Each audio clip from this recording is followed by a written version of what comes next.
प्रदेश में गांव-गांव चौपाल लगाएंगे कैबिनेट मंत्री। सीएम धामी ने संबंधित विभाग को दिए ड्राफ्ट बनाने के निर्देश। पार्टी के सांसदों से भी चौपाल लगाने का अनुरोध।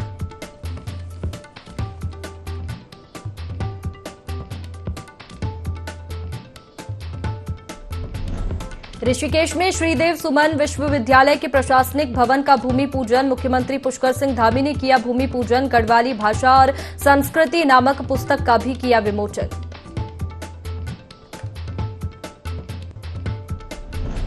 उधम सिंह नगर के किच्छा में पुलिस को मिली कामयाबी। डोरीलाल हत्याकांड का हुआ खुलासा। आरोपी दोस्त को किया गिरफ्तार।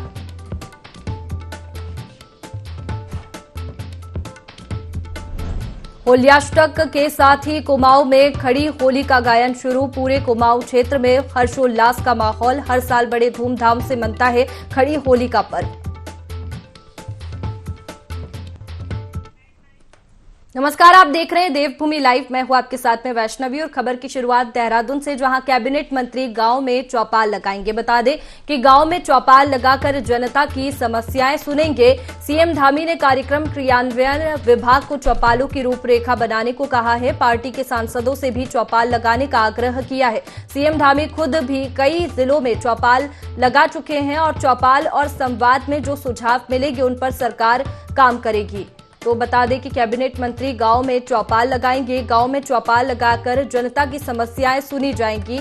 सीएम धामी ने कार्यक्रम क्रियान्वयन विभाग को चौपालों की रूपरेखा बनाने को कहा है। बता दें कि इससे पहले सीएम पुष्कर सिंह धामी खुद भी कई जिलों में चौपाल लगा चुके हैं और अब कैबिनेट मंत्रियों को चौपाल लगाने के निर्देश दिए हैं, जिससे कि कैबिनेट मंत्री गांव तक पहुंचेंगे और लोगों की समस्याएं वे सुनेंगे। ज्यादा जानकारी लेंगे, हमारे सहयोगी आकाश हमारे साथ में सीधे जुड़ गए हैं। आकाश, 2024 की तैयारी में लगातार सीएम पुष्कर सिंह धामी जुटे हुए हैं। पहले खुद भी कई जिलों में चौपाल लगाई और अब कैबिनेट मंत्रियों को निर्देश दिए हैं।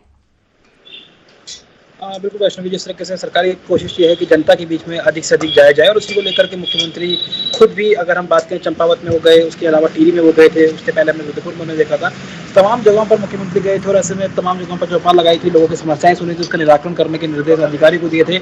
और उसी के तहत अब ये कहा गया है कि कैबिनेट मंत्री भी और सांसदों से भी आग्रह किया गया कि वो भी अपने क्षेत्र में जाएं, प्रभारी मंत्री जो है अपने जिलों में जाएं, वहाँ पर चौपाल लगाएं, लोगों की समस्याएं सुने, उसका निराकरण किया जाए और एक तरह की रूपरेखा तैयार की जाए। जो भी समस्याएं लोगों को मिल रही हैं उसको किस तरह से दूर किया जा सकता है, उसको लेकर के जो है रणनीति तैयार की जाए।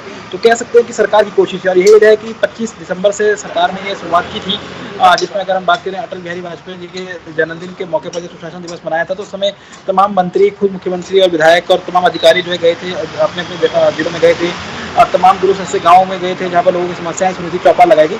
लेकिन फिर उसके बाद कहीं ना कहीं ये कार्यक्रम आगे जो है नहीं बढ़ पाया और उसी को लेकर कहीं ना कहीं मुख्यमंत्री ने दोबारा से आग्रह किया है कि इस तरह से चौपाल जो है मंत्री और अधिकारी लगाएं, लोगों की समस्याएं सुने। और यही वजह है कि अब तक की अगर हम खास तरह बात करें तो मुख्यमंत्री कई जिलों में जा चुके हैं जहाँ पर उन्होंने रात्रि विश्राम भी किया है, रात्रि प्रवास के दौरान लोगों की समस्याएं भी सुनी है, चौपाल भी लगाई है और तमाम दिक्कतें जो है दूर करने के निर्देश जो है वो अधिकारी को दिए हैं। तो कह सकते हैं कि कोशिश यही है कि जनता के बीच में किस तरह से जाए, जनता के बीच में जुड़ाव किस तरीके से हो सकता है, सरकार और जनता के बीच में जो एक तरीके से खाई है उसको पाटने का काम जो है तमाम मंत्री करें, सांसद करें और वो तमाम समस्याओं को अगर निराकरण होता है तो सही बात है कहीं ना कहीं जनता के अच्छा रिस्पॉन्स मिलता है। तो कह सकते हैं कि 2024 हो या फिर नगर निकाय के चुनाव हो, उससे पहले अब ये तमाम रणनीति तैयार की जा रही है कि किस तरह से जनता के बीच में अधिक से अधिक रहा जाए, जनता की समस्याओं को दूर किया जाए, जिससे कि कहीं ना कहीं जनता के बीच में विश्वास पैदा हो कि सरकार कहीं ना कहीं उनकी सरकार है और आम जन की सरकार है और उसी के तहत जो है जनता के बीच में जो है तमाम विधायक, मंत्री, सांसद, अधिकारी, मुख्यमंत्री खुद जो है नजर आएंगे। बिल्कुल आकाश, लेकिन क्या लगता है कि बीजेपी की ये रणनीति कितनी कारगर साबित होगी? क्योंकि जिस तरीके से जिलों में लगातार सीएम पुष्कर सिंह धामी भी चौपाल लगा रहे हैं और कैबिनेट मंत्रियों को अब निर्देश दिए, तो अब मंत्री खुद जमीन पर उतरेंगे, गांव तक पहुंचेंगे और लोगों से बातचीत करेंगे, तो उनको समस्याएं लोगों की डायरेक्ट सुनने को मिलेंगी। देखिए बिल्कुल मुख्यमंत्री की भी पहल रही है क्योंकि मुख्यमंत्री जब जिलों में जाते हैं तो लोगों को चौपाल लगाते हैं, बातचीत सुनते हैं, समस्याओं को निराकरण करने के निर्देश देते हैं, अधिकारी वहाँ पर मौजूद रहते हैं। ऐसे में निश्चित तौर पर कहने के फायदा एक तरीके से मिलता है क्योंकि सही बात है कि जब जो आम जनता मंत्रियों को, मुख्यमंत्री को, अधिकारियों को देहरादून में ढूंढती है, वो दूरस्थ गाँव में अगर उनके पास पहुँचता है तो सही बात है कि अपनी समस्या बताने में आसानी होती है। दूरस्थ ऐसे इंटीरियर गाँव है जहाँ पर लोगों को आने में परेशानी होती है, शहर का रुकने के ना पड़ता है, खुद मुख्यमंत्री इस बात का जिक्र कर चुके हैं कि जिले की समस्या जो है जिले में निराकरण हो जाए, किसी भी जनता को जो है प्रदेश में आने की मौका ना मिले, उनकी देहरादून में वो अपनी समस्या लेके पहुंचे। तो ऐसे में कोशिश यही है कि जनता के बीच में अगर जाया जाता है तो स्वाभाविक बात है कि संवाद को स्थापित करने के साथ ही जनता के मन में एक विश्वास पैदा होता है, और उस विश्वास को कहीं ना कहीं पूरा करने की कोशिश जो है मुख्यमंत्री की भी है। और ये वजह है कि तमाम जो निर्देश हैं वो एक बार फिर से दिए गए हैं, और अधिकारियों को भी कहा गया है कि वो भी चौपाल लगाएं, साथ ही साथ सांसदों से भी आग्रह किया गया है कि सांसद भी जाएं और चौपाल लगाएं और मंत्री भी जाएं। तो कह सकते हैं कि जब जनता के बीच में सीधे जाया जाएगा तो सही बात है कि उसका लाभ जो है सरकार को मिलेगा, फीडबैक जानने को मिलेगा कि योजनाओं का लाभ मिल रहा है कि नहीं मिल रहा है, क्या कुछ दिक्कतें जो है फील्ड पे आ रही हैं उन योजनाओं को लेकर के, उसमें क्या कुछ निस्तारण उसका किया जा सकता है, किस तरीके से उसमें सरलीकरण किया जाए जिससे कि जनता उस योजना का लाभ उठा पाए। तो तमाम चीजें हैं जिसको लेकर के निर्देशित किया गया है, और कह सकते हैं कि अभी कोशिश होगी मंत्रियों की भी कि मुख्यमंत्री ने जिस तरीके से दोबारा से आग्रह किया है तो सही बात है कि मंत्री एक बार फिर से जो है अपने अपने जिलों में जाएंगे, प्रवास के साथ ही चौपाल लगा के लोगों की समस्या सुनेंगे, संवाद करेंगे, जनप्रतिनिधियों से, वहाँ के स्थानीय लोगों से मुलाकात करेंगे, स्थानीय जनप्रतिनिधियों से मुलाकात करेंगे, और कैसे में कोशिश होगी कि उन तमाम समस्याओं को निराकरण जो है जल्द से जल्द पूरा किया जाए, जिससे कि जनता के बीच में विश्वास जो है सरकार के प्रति पैदा हो सके। बिल्कुल आकाश, बीजेपी की ओर से लगातार तैयारी जारी है, चाहे वो स्थानीय चुनाव हो या फिर लोकसभा चुनाव हो। बहुत शुक्रिया आपका तमाम जानकारी के लिए। आगे बढ़ते हैं। मुख्यमंत्री पुष्कर सिंह धामी ने श्रीदेव सुमन विश्वविद्यालय के प्रशासनिक भवन का भूमि पूजन किया। इस दौरान धामी ने कौशल संवर्धन पाठ्यक्रम पर आधारित गढ़वाली भाषा एवं संस्कृति नामक पुस्तक का विमोचन किया। साथ ही ऋषिकेश क्षेत्र में पार्किंग हेतु डीपीआर बनाने की बात कही। वहीं कैबिनेट मंत्री प्रेमचंद्र अग्रवाल द्वारा दिए गए ऋषिकेश के विकास कार्यों को संबंधित ज्ञापन के विभिन्न विषयों पर कार्रवाई का आश्वासन दिया है। कार्यक्रम में धामी ने स्वर्गीय श्रीदेव सुमन को भावपूर्ण श्रद्धांजलि अर्पित करते हुए कहा कि उन्होंने स्वतंत्रता आंदोलन के दौरान विश्वविद्यालयों और शैक्षणिक संस्थानों के विद्यार्थियों को राष्ट्रवाद की भावना का संचार किया था।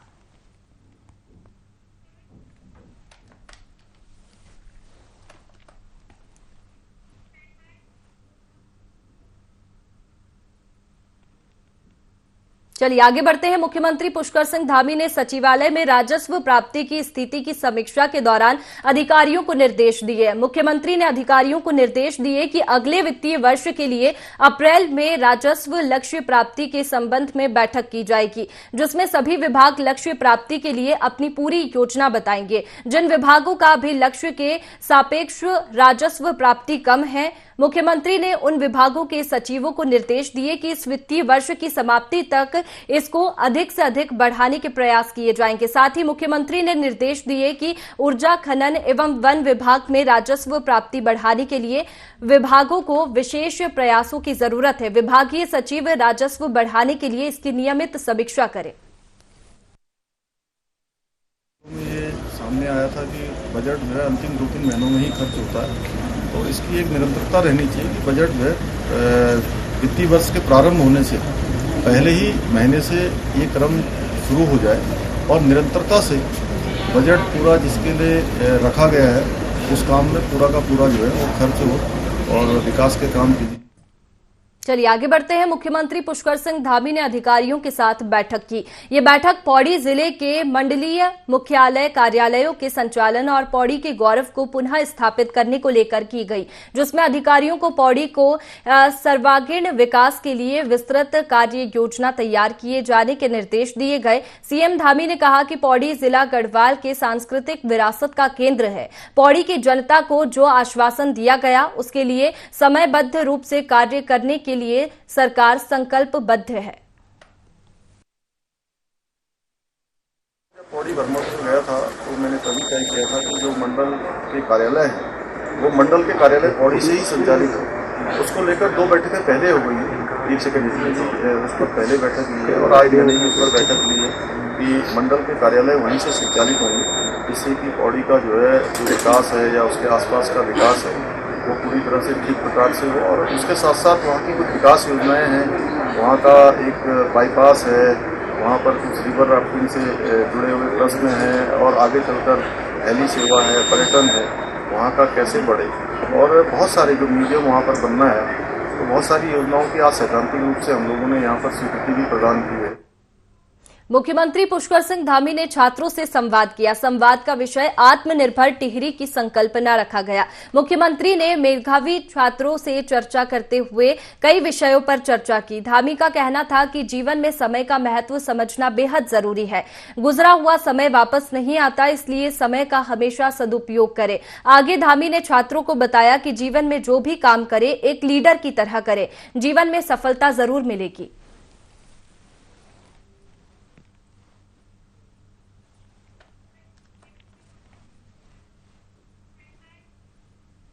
चलिए आगे बढ़ते हैं। केंद्र में कांग्रेस की सरकार आने पर उत्तराखंड सहित 11 हिमालयी राज्यों को विशेष दर्जा दिया जाएगा। छत्तीसगढ़ के रायपुर में हुए पार्टी के महाधिवेशन में पॉलिटिकल अफेयर्स कमेटी के प्रस्ताव पर मुहर लगाई गई है। ये बात कांग्रेस के वरिष्ठ नेता प्रीतम सिंह ने कही। प्रीतम सिंह ने पार्टी के फैसले का स्वागत करते हुए कहा कि 2001 में केंद्र की अटल बिहारी वाजपेयी सरकार ने उत्तराखंड को विशेष राज्य का दर्जा दिया था, लेकिन बाद में उसे वापस ले लिया। तो वहीं मुख्यमंत्री पुष्कर सिंह धामी ने पलटवार करते हुए कहा कि कांग्रेस को याद करना चाहिए कि जो स्पेशल पैकेज अटल जी ने दिया था उसको कांग्रेस ने क्यों छीना।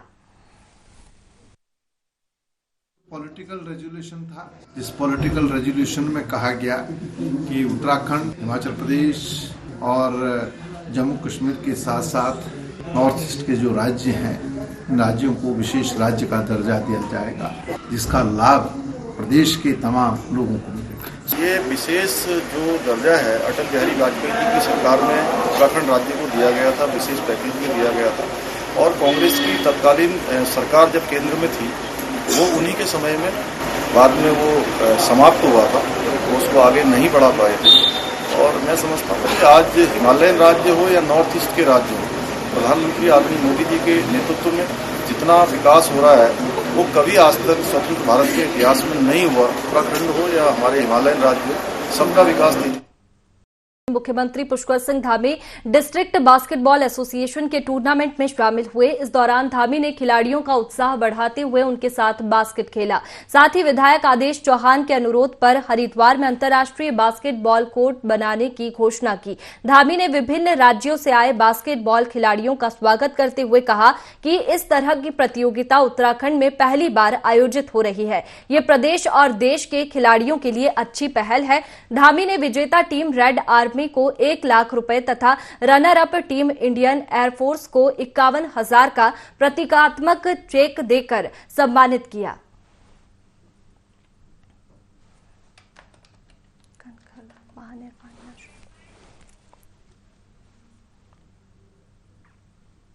चलिए आगे बढ़ते हैं। उत्तराखंड के मुख्यमंत्री पुष्कर सिंह धामी ने कनखल के महानिर्वाणी आश्रम पहुंचकर पूजा अर्चना की। साथ ही महंत रविंद्र पुरी से भेंट कर उनका आशीर्वाद लिया। अखिल भारतीय अखाड़ा परिषद के अध्यक्ष महंत रविंद्र पुरी का कहना है कि मुख्यमंत्री पुष्कर सिंह धामी महानिर्वाणी अखाड़े में साधु संतों का आशीर्वाद लेने पहुंचे थे। इस दौरान उन्होंने भगवान शिव का अभिषेक किया। धामी के पहली बार आश्रम पहुंचने पर साधु संतों ने उनका स्वागत किया। धामी ने साधु संतों से आशीर्वाद लिया कि उत्तराखंड प्राकृतिक आपदा से बचा रहे।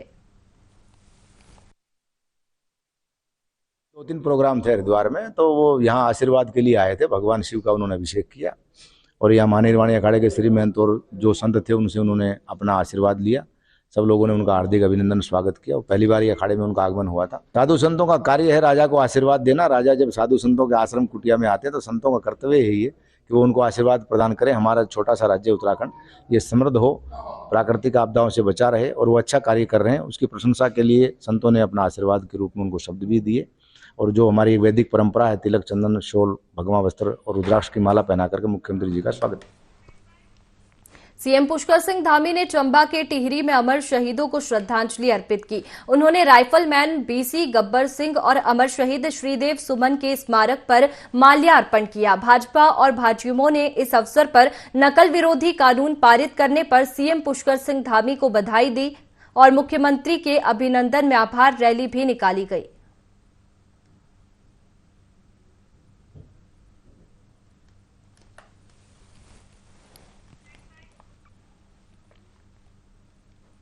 सीएम पुष्कर सिंह धामी ने लोहाघाट को विकास कार्यों की सौगात दी, जिसके लिए बीजेपी कार्यकर्ताओं ने सीएम धामी का आभार जताया। नगर मंडल अध्यक्ष सचिन जोशी के नेतृत्व में भाजपा कार्यकर्ताओं ने नगर के मीना बाजार चौराहे में मिष्ठान वितरित कर खुशी जताई। भाजपा जिला अध्यक्ष निर्मल मेहरा ने कहा, सीएम धामी ने अपनी विधानसभा चंपावत के अलावा लोहाघाट के विकास के लिए भी कई विकास योजनाओं का लोकार्पण किया है। सीएम के आदेश पर लोहाघाट क्षेत्र को पर्यटन के नक्शे में लाने के लिए पैराग्लाइडिंग, एंगलिंग, राफ्टिंग, बोटिंग का हब बनाया जा रहा है। सरयू लिफ्ट पेयजल योजना की डीपीआर बनाने की घोषणा के अलावा राजकीय पॉलिटेक्निक में 2 करोड़ रुपए की लागत से बहुउद्देशीय भवन का निर्माण, विभिन्न क्षेत्र में सड़कों के निर्माण किया जा रहा है।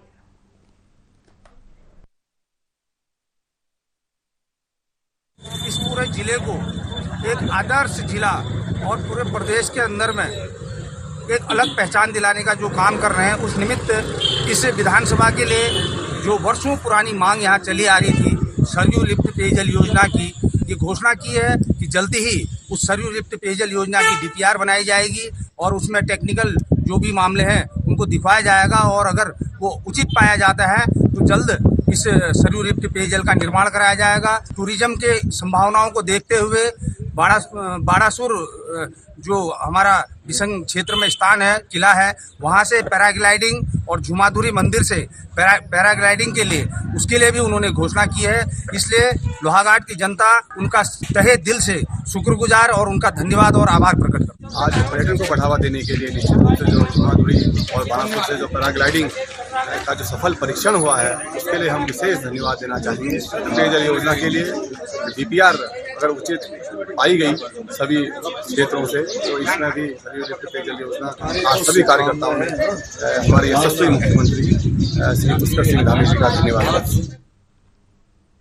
खबर देहरादून से है, जहां स्वराज सेवा दल के कार्यकर्ताओं ने एमडीडीए पर भ्रष्टाचार के आरोप लगाए हैं। सेवा दल कार्यकर्ताओं ने प्रदर्शन करते हुए एमडीडीए का घेराव भी किया।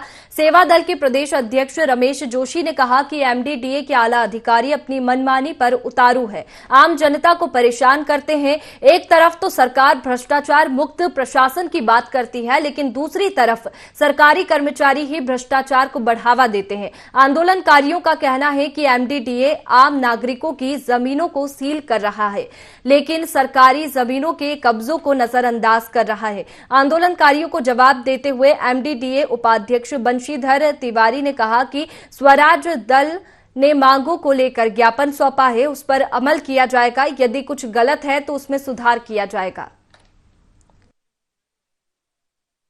की फाइलें साथ में लाया हूं, इसकी जांच करवाऊंगा। उपाध्यक्ष जी आएंगे मौके पर, मेरी जो फाइल है उन पर सवाल जवाब होगा, तलब होंगे सारे जो आला अधिकारी। माननीय मुख्यमंत्री जी भ्रष्टाचार की बातें कर रहे हैं और यहाँ उगाई के लिए बैठा रखा है इन लोगों को। क्या जीरो टॉलरेंस है? क्या इनके पास जीरो टॉलरेंस की बात है? जीरो टॉलरेंस विजिलेंस पहले से बना रखी थी, सारा जनता को गुमराह करने पर लगे हुए हैं। एमडीडीए डकैती पर लगा हुआ है, सरकारी संपत्ति इन्होंने बेच दी। लोग 10, 20, 50 गज में अपनी मकान बनाते हैं, उसे सीलिंग करके चले जाते हैं। ये लोग सरकारी संपत्तियों में पार्टनर हैं, वो इनसे सीलिंग नहीं हो रही। नुकसान तो हम उत्तराखंडियों का हो रहा है ना, नुकसान गरीब जनता का हो रहा है। ये भी पैसे कमा रहे हैं और भ्रष्टाचारी तानाशाही भी पैसे कमा रहे हैं। के द्वारा ज्ञापन दिया गया था और मौके पर इन्होंने बुलाया था अपनी बात रखने के लिए। मैं इनसे मिलने में गया था। वो व्यक्तिगत किसी पत्रावली की बात कर रहे थे जो मेरे पास उपलब्ध नहीं थी। मैंने कहा आप अपनी बात रखिए और पृथक से हम उसको देख लेंगे। अवैध निर्माण और जो इस तरह की अवैध प्लाटिंग है उसको हम लोग बर्दाश्त नहीं करेंगे और निश्चित रूप से उसके खिलाफ कठोर कार्रवाई करेंगे। प्रदेश सरकार ने आगामी 4 धाम यात्रा को सकुशल संपन्न करवाने को लेकर तैयारियां शुरू कर दी है। इसी क्रम में जिला प्रशासन भी उत्तरकाशी जनपद स्थित गंगोत्री धाम और यमुनोत्री में तीर्थ पुरोहित यात्रा की तैयारियों में जुट गए हैं। गंगोत्री एवं यमुनोत्री धाम के कपाट 23 अप्रैल को अक्षय तृतीया के दिन खोले जाएंगे। गंगोत्री धाम में यात्रा की तैयारियों का जायजा लिया हमारे संवाददाता दीपक नौटियाल ने। 12 महीने रहते हैं और 6 महीने मंदिर की तरफ से जो मंदिर समिति है उनकी तरफ से रहते 4 आदमी रहते हैं। ये मंदिर पुजारी भी यहाँ पे हैं और 12 महीने यहाँ पे जैसे पूजा सीजन में होती वैसे पूजा हम बाहर से गंगा घाट से और यहाँ तक हम बराबर करते हैं। और शीतकालीन पूजा मेन मंदिर मुख में होती है। और इस टाइम अब यात्रा भी चलने लग गई है। बर्फबारी तो कमी है, लेकिन अब गाड़ी भी पूरी गंगोत्री तक आ रही है। और हम लोग चाहते हैं सभी यात्री गणों से सभी लोग ज़्यादा से ज़्यादा इसमें पधारें। गंगा मैया की जय। सर्वप्रथम माननीय मुख्यमंत्री जी का मैं धन्यवाद करता हूं कि उनके द्वारा चारों धाम में बेहतरीन व्यवस्थाएं जो है उसको सुचारू रूप में किया जा रहा है। और माननीय मुख्यमंत्री जी के आदेश पर पिछले कुछ ही दिनों पहले जिलाधिकारी महोदय की अध्यक्षता में गंगोत्री धाम के लिए गंगोत्री में एक बैठक की गई, जिसमें गंगोत्री धाम की जो भी व्यवस्थाएं हैं उस व्यवस्था को सुचारू करने के लिए शासन और प्रशासन भी इस तैयारियों में लग चुकी है कि कैसे, क्योंकि आने वाले समय में अधिक श्रद्धालु गंगोत्री धाम में पहुंचने वाले हैं। और इसलिए गंगोत्री की जो तैयारियां हैं वो हमारे पंडा समाज, हमारी जो 5 मंदिर समिति गंगोत्री धाम है उनके द्वारा व्यवस्थाओं का जायजा लिया गया है एक बार। और जो भी व्यवस्थाएं हैं वो सुचारू रूप से चालू कराने के लिए हम लोग तैयार हैं और यात्रा सीजन के लिए हम बिल्कुल तैयार हो चुके हैं। बोले गंगोत्री धाम की जय, गंगे मैया की जय। आजकल शीत प्रवास में जहां हिमालय में सभी लोग अपने यहाँ कंदराओं में ऋषि मुनि तपस्या कर रहे हैं, भगवान भोलेनाथ बर्फ की चादर ओढ़े हुए हिमालय में समाधिस्थ हो रखे हैं। माँ गंगा का पट तो बंद है, फिर भी लोग श्रद्धालु लोग यहाँ पर आ रहे हैं। ऑफ सीजन में यहाँ पर आना, यात्रियों का आना, श्रद्धालुओं का आना एक शुभ सूचना है। आगे आने वाली जो समय है, यात्रा प्रारंभ होने वाली है, तो उसके लिए अच्छी सूचना है। आप सब लोग आइए, सुरक्षित यात्रा है। आप गंगोत्री आइए, यमुनोत्री धाम आइए, आप बद्रीनाथ आइए, केदारनाथ आइए, चारों धाम में आप सब लोगों का स्वागत है। अगर मैं यात्रा की बात करूं 2023 की, बहुत अच्छी यहाँ पर जो यात्रा सीजन की तैयारी चल रही है।